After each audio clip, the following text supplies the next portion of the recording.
Thanks again for joining us here at SPINcast. Today we have with us directly from Atlanta, Mr. Ryan Johnson with an organization known as Cxmmunity. I'll let Ryan kind of get right into who he is, how he got into this space a little bit, and also what he does with Cxmmunity, why it was founded, and what it serves. So without further ado, thank you, Ryan, for joining us this morning, and I will let you hop right into it.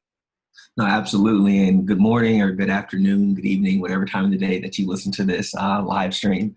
But, as Rick stated, my name is Ryan Johnson. I am the founder and executive director of Cxmmunity. We are a nonprofit organization that focuses on increasing minority participation within the esports and video game industry. So where we focus is less actually on the gameplay and game development of students, and where we have a strong emphasis is introducing students, parents, and also corporations to the multidisciplinary career paths that the esports industry and video game industry have to offer. What a lot of people don't realize right off the bat is that the video game industry, depending on what article you're reading, is anywhere between $140 and $160 billion in annual recurring revenue.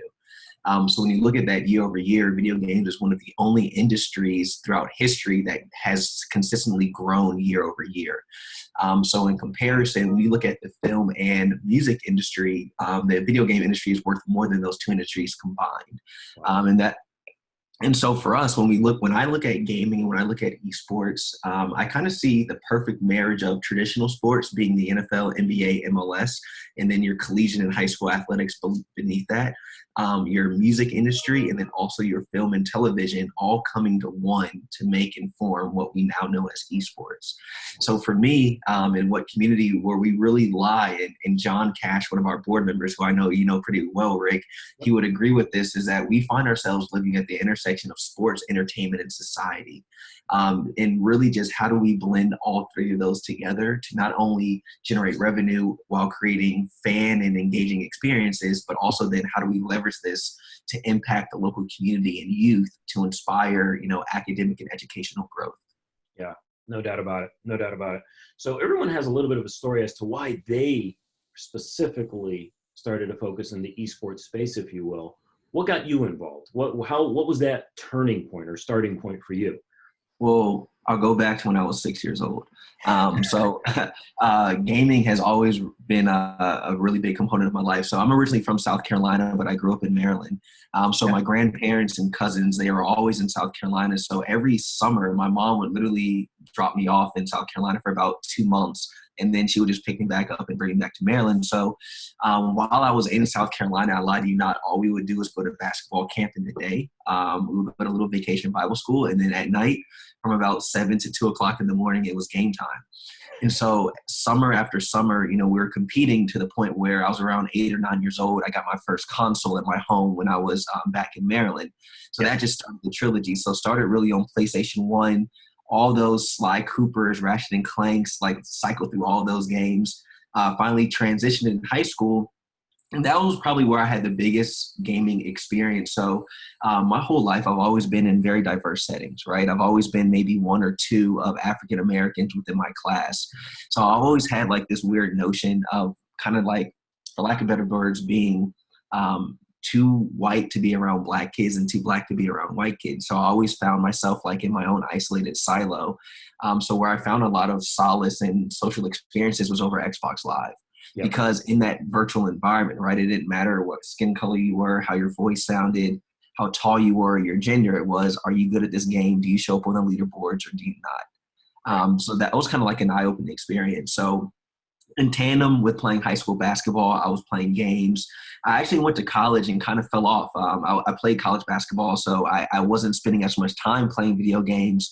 But shortly after graduating, I actually moved directly to Atlanta. And then now I'm thrown into a world that is consumed of lights, entertainment, lights, camera, action, for lack of better words. So after being in Atlanta for now making this my 5th year, the first 3 years I actually spent working as an IT consultant.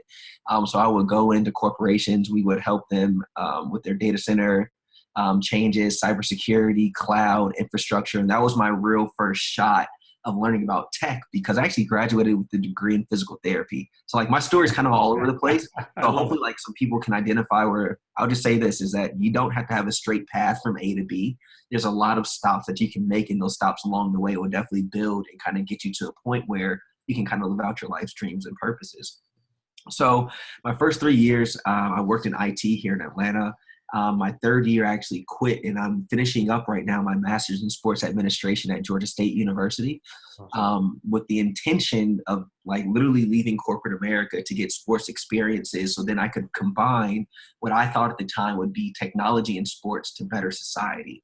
Lo and behold, this is 2017, 2018-ish, and I was still unfamiliar about the industry of esports. Mind you, I grew up playing video games, right? So going back to that education at a younger age about an industry, you had a kid that played video games nonstop and never heard about esports until he actually literally went to grad school for sports management to actually learn about the industry. So while I was working my first semester at Georgia State, I actually met a venture group called Rise Ventures, and they specialize in sports entertainment investing in early stage companies. So by joining Rise, that's where I first got my entry into esports because they made an early investment into a gaming center here called Access Replay in Atlanta, Georgia. Yep. So that was my first full-on experience in 2018, getting into esports full-time. So we did some pretty cool stuff with Rise Ventures and Access Replay. If you guys are familiar, that are the listeners, some really awesome conferences in the Southeast or wherever you're listening. One is DreamHack. Yes. It happens once a year, every year in Atlanta. There's another one called MomoCon. They just postponed it this year, but MomoCon is a very large 50,000 plus anime cosplay and esports event that happens also here in Atlanta. I know there's some things that go up in Charlotte in like that Research Triangle area. Mm-hmm. So what we did was we actually partnered with DreamHack and we created the first Esports Week experience. And what that experience was that if you were an educator, a nonprofit leader, or a corporate marketing executive, you would come to DreamHack, but then within DreamHack, there was Esports Week where we were coaching these different stakeholders on how esports can benefit their businesses and their lives for whatever, success looks like from their own perspective. That was very long-winded, but, my journey into this was a lot of years of just playing video games with the desire to then actually manage traditional sports and technology. And Then I literally found out about esports, which was that boxed up and bowed perfectly. Yeah, no doubt about it. No doubt about it. I got to be honest with you. With that entire segment there, all that kept going through my head was Ratchet and Clank. It was one of my all-time favorite games too. I love that game. Like Ratchet and Clank is a classic, man. Ratchet and Clank. That's awesome. So shifting gears just slightly, community. Yes. What's their mission? What are you trying to do with that organization? I know we've spoken privately a little bit about it. That's one of the passions I have as well. But I want you to talk specifically about what prompted you to start that and where it's going. Yeah, so in the summer of last year, I want to say probably within early of May and June, somewhere in that time frame. So the state of Georgia is one of 12 or 13 states right now in North America that actually offer esports as an interscholastic high school sport. So our high school teams are competing for state championships here, just like they would in basketball, football, or baseball. Yes. So as this was being created, I was fortunate to be invited to some of the conversations with the athletic directors that were responsible for building these programs for the schools here in Atlanta. And so through those conversations, it became very evident that minority-centric schools did not have the resources or funding to then create these esports opportunities for their students. So you'll have DeKalb County, Cobb County, and some other in like North Fulton that all have full-blown out labs and teams, and their students are getting opportunities to attain scholarships, to go to Georgia State, Georgia Tech, or Kennesaw to study then engineering, and kind of the list goes on. So in my mind, I was like, how do you have a city like Atlanta where the culture is really what defines the city as a whole? Sure. But in this emerging, thriving industry, you're leaving out the core product being these minority students, right? So for me, it was sitting in a room of about 20 athletic directors and then seeing the ones that raised their hands versus the ones that didn't. I said, okay, if this is happening right here in this scenario, I can almost promise you it's happening in almost every major city throughout North America. Yeah.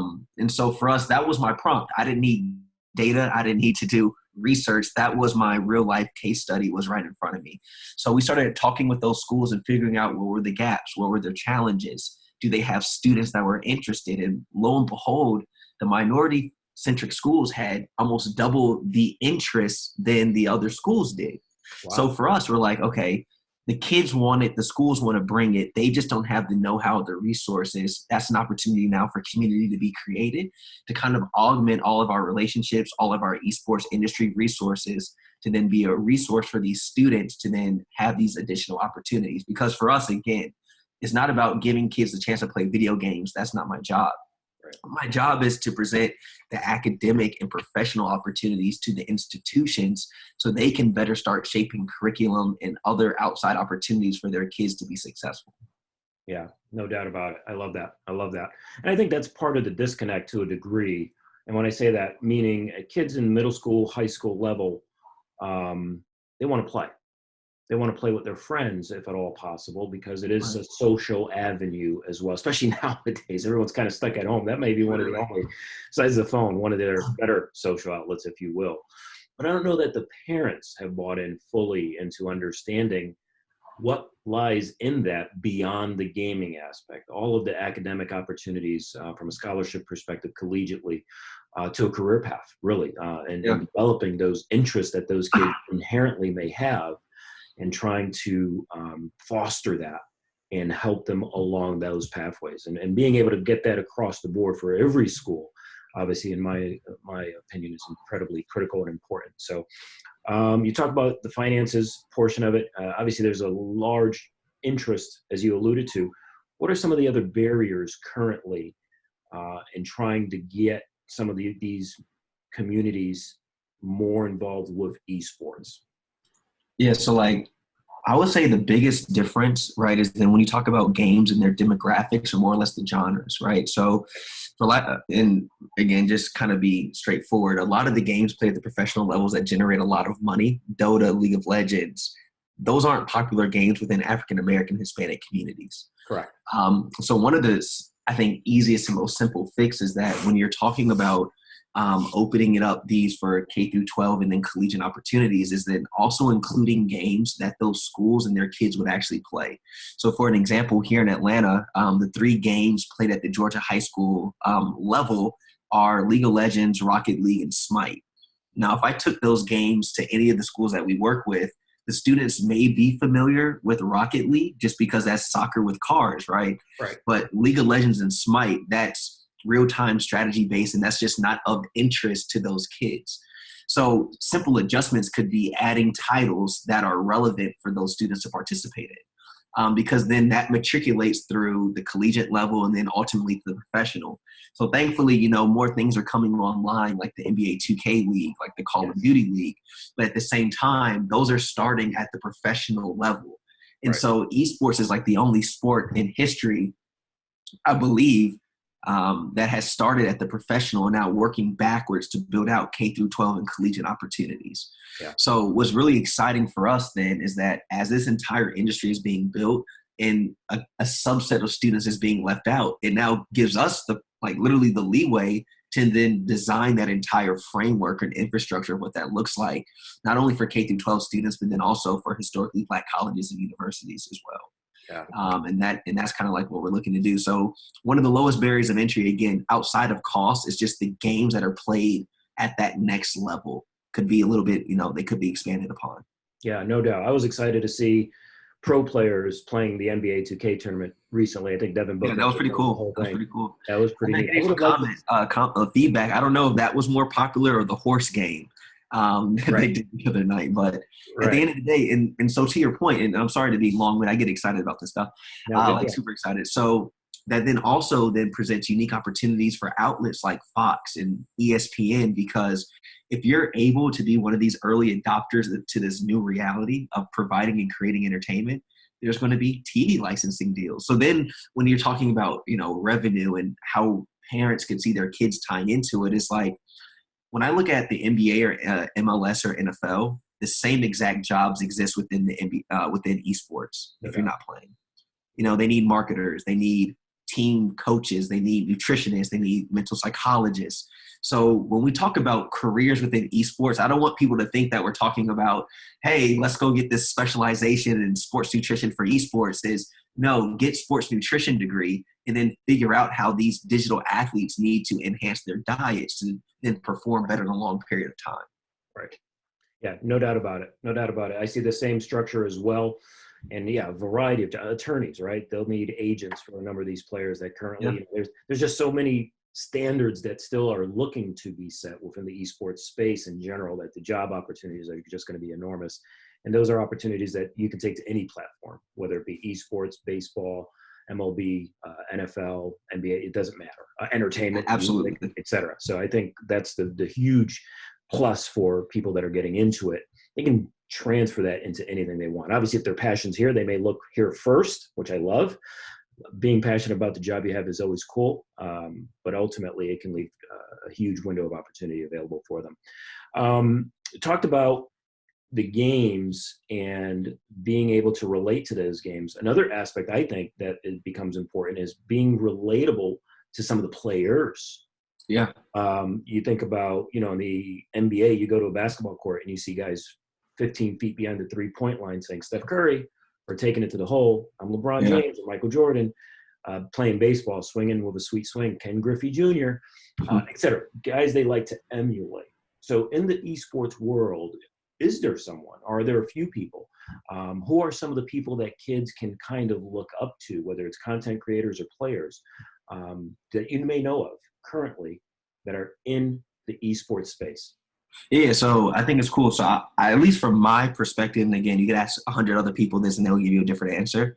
Especially when it's like minority gamers, I like to look up to Myth. Like, he's awesome. He's usually plays Fortnite. He's been playing the new Riot game, Valorant. That should be releasing later this year. But I think, one, he's like, if I were to make a comparison, he is my Steph Curry of esports. Good person, good personality, very good at what he does, remains humble, but still like very charismatic. But then to answer your question in a little bit of a different way, I think truly where the kids will find inspiration is through the musicians that they listen to that are gamers. And so for the audience that is listening, so again, we're a relatively new organization. I would like to think we've done a lot since the beginning of this year. So like the first event that we did, I know you know this, Rick, but just to share for the listeners is we actually partnered. The way that we like to operate is creating like these edutainment environments where we'll have an educational component and entertainment to then drive change.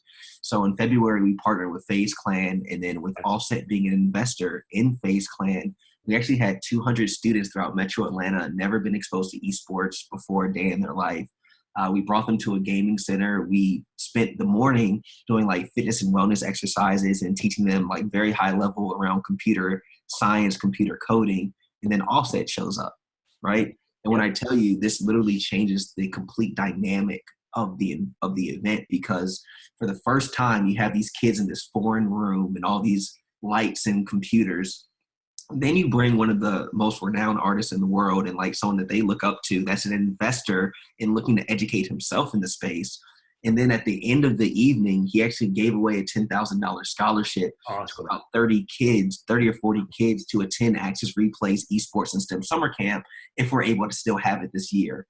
Right. So I don't really, my perspective, because of how the landscape is already set up, there's not enough of them in that professional space to then tap into. Yep. So then it's going to be the Offsets of the world and his buddies then coming on board to then go back and then tell the kids about these opportunities that they themselves just learned about as well. Right. So I think it's going to be more of the musicians and professional traditional athletes that are going to help bring light to these younger kids that currently don't have a lot of exposure and experience in the space. Yeah, could not agree more. I firmly believe that the more kids can look at, whether it be professional performers, musicians, athletes, or athletes within this genre, the more they see that, the more they can kind of link to, hey, that's pretty cool, and I want to do that. And hopefully they can follow the passion. So that's awesome. Let me ask you, kind of flipping the switch, looking at how kids look at it versus parents. Sure. Currently, and again, dealing with K through 12, what do you think most parents, based on your experience, how do they view this space? How do they view esports in general? And what are potential opportunities that we have in terms of helping them along that pathway? Waste of time, get off it, do your homework. Those are like the normal comments that we hear. And it's actually really funny. So we have a poster child. His name is MJ. He goes by Joseph. And so his mom actually does our PR and communications. And it was really funny because before meeting Joseph, MJ, and his mom, she was that parent. She was the parent saying, hey, MJ, you're spending too much time with the games. Go do your homework. Or you're falling, just kind of that mantra. And then one day she shared after MJ didn't come down for dinner. And then she went up to his room. She's like, what are you doing? Food is ready. And she noticed he was building a rocket in one of the flight simulators. Wow. Nice. And he was like actually exploring space. And she was like, instead of now being the berating or nagging, hey, go get off. She's like, what are you trying to accomplish in this? He's like, well, mommy, like I have an interest in aerospace and space. And this game allows me to explore those different areas and build rocket ships. And I'm learning about STEM. And so then from that, she actually took that as a learning experience and did her own homework about esports. And now she's like, when I have a parent that has objections, I like talk to Lawanza. And her son is like a very high performer. His grades have always been, extremely well. And that is his coping mechanism to kind of keep engaged with students. And so when I talk to parents, I'm like, it's very hard to wrap our heads around this, but we just have to come to terms that this is a trending industry and it is a sport and it is where kids like to spend their time. So I think if you just look at the traditional parent-child relationship, I don't know if you necessarily want to create that tension of taking the kid away where he wants to spend time versus sit down and actually experience what this is like with your child. Hear how they're connecting with all their friends that they don't get to see anymore because they're not in school. See how much joy it actually brings them because, skill sets are skill sets. And now we're shifting more to a digital model. The skills that they're learning in Roblox and Minecraft are equivalent to what you would learn in a computer class in a classroom, if not greater, because Microsoft actually has those inherent tools. So I usually encourage parents just to sit down and explore for like an hour, ask them why they're into it, ask them what they're doing when they're playing the game, because I promise you the parents react like what they learn from that experience is going to be much different than what they thought going into it. Yep. Yeah, no doubt about it. No doubt. And worst case scenario, you get an extra hour or so to spend with your child anyway. So can't hurt. Yeah, can't hurt. That's kind of what's happening. Yeah, no doubt. No doubt. So lastly, obviously, we're all kind of stuck at home right now. I know you guys are big into setting up events for the community and things of that nature.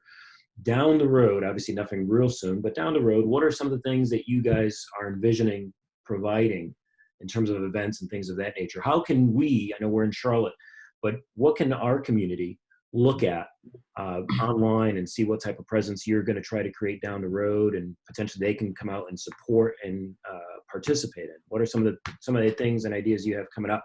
Well, yeah, beautifully enough, thankfully we're only like 3.5 hours away from each other. And it's actually it's a beautiful thing almost, because what COVID made us do as a new organization is shift our business model and our approach to how we're going about things. And I guess I'll answer this and it will lead into like the future. So our traditional business model was going into schools and helping them get esports labs. Well, that's no longer possible. So now we're shifting to a virtual model where we're actually doing our first fundraiser on May 2nd and May 3rd. We're leveraging some big names here in Atlanta to raise money, because this was kind of crazy, right? So mind you, the schools that we work with that don't have esports labs, but the schools we work with also have thousands of students that don't have internet or laptops to continue virtual learning right now. Crazy. So we say community is step one. So like literally where we're going right now is step 0 to like actually help these kids get access. So that way when school picks back up, they don't have to repeat a letter grade. So that's kind of like our most important focus right now. So by doing that, we're doing these esports fundraisers, leveraging some big names throughout the country, but mainly focused on Atlanta influencers to help raise nearly $3 million to support 6,000 kids throughout the country, primarily being HBCU student athletes. Because one thing that no one is talking about right now is that in comparison to predominantly white institutions, they get on average their top 10 schools or so about $2.9 billion in donations every single year. When you look at the top 100 HBCUs in 2019, they got 43 million, right? So in times like this, it's not only where the kids going, but these schools are are in a position where they may have to close their doors. That's And crazy. so then when you look at HBCU student athletes that don't have access to laptops or devices, they're going to lose their eligibility and scholarships through the NCAA. So right now, esports, what we're doing is raising and building a big enough circle around us to support these students, because truly, if that all collapses, then we have a different mission, because those are our focus group of kids. So moving forward past COVID, once we raise the money, once we get the kids devices, we actually want to put on the first series of entertainment and education platforms at these different universities or within specific cities, where we're bringing K through 12 kids, minority students, and influencers to then provide these edutainment environments just to increase morale, increase educational acceptance and everything. So in the future, we're just going to keep doing what we have been doing, but just do it on a much larger scale, because over this time period, we would hope is that, you know, these artists and influencers are building relationships and attachment to communities, so that way we can lean on them in future times. And what I'll add in this, right? I don't know if you saw some of these press releases yesterday, but they're considering shutting down concerts and sports leagues until fall of 2021. Crazy. So asking myself, I'm like, well, what can these people do to not only still have awareness and relevancy, but they can also make money through esports as well. So it's putting us in a very unique position to not only do fundraisers, but then also consult and do some brand strategy for these influencers, because these managers have never thought like this before. They've never had to do anything different. So now it's creating a lot of business opportunities for us in this immediate future. Yeah, no doubt about it. Different times for sure, which takes some creative thinking for all of us really to kind of navigate through and make sure we identify those opportunities. So Ryan, I think we are just a little bit up on time right now. So two things. First off, wish you guys all the very best moving forward. Your mission as a company is phenomenal. I think you as a person are headed in the right direction, and I appreciate everything that you're bringing to the table for community and what you're doing in the esports realm as well. So sincerely appreciate all your time. Any last words you may have? Thank you, man. Oh, first, always thank you. Appreciative to share our voice, share our story. For those listening, Cxmmunity with an X straight through. You can find us on social media. I'm on LinkedIn because as we begin ramping up this event, we just had a Forbes article drop on our fundraiser a couple of days ago. And we're doing some more press release. So we'll love all the support. And I'll be sure to share that information with you to get to your different stakeholders in the Charlotte area as well, Rick. Awesome. And I know John Cash and I are constantly in touch. We will, I'm sure, continue to have conversations to see how we can collaborate and continue to impact our communities in a positive way. So I appreciate all you do. Stay safe. All right, man. Talk soon. You still have Ratchet and Clank? No, I don't even have PlayStation. I'm an Xbox guy now. Excellent. That's the one game actually my wife and I could play together, and she enjoyed it literally just as much as I do. I won't share this. Classic title. I won't share this with her because she won't appreciate probably. Anyway, take care of yourself. We'll talk soon. All right. Appreciate it. Thanks.